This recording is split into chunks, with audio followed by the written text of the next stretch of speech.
Ayan sila, nakapila na sila. Kasi mamimigay ako ngayon ng ayuda. Ito sa'yo, 1, 2, 3, 4,000 sa'yo kasi wala ka ng anak, wala kang pamilya.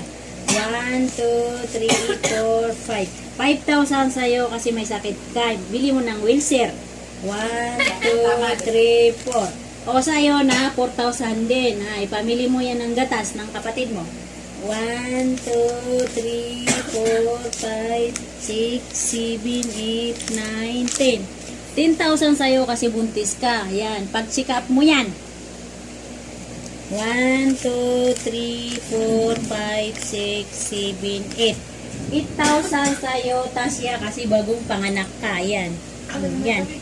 Yan. Bagong panganak ka. Yan sila. Oh, nakuha nila yung ayuda nila. Yan, tamad yan. Yan, kinakain ng pera. O yan. Kain tulog siya. Ito. O yan, nilalaro niyo. Sige na, umay na kayo. Magsiwiyan kayo. Bumili kayo ng mga gatas nyo. Pagkain. Ikaw, wheelchair, tamad. Sige na, magsiwiyan kayo.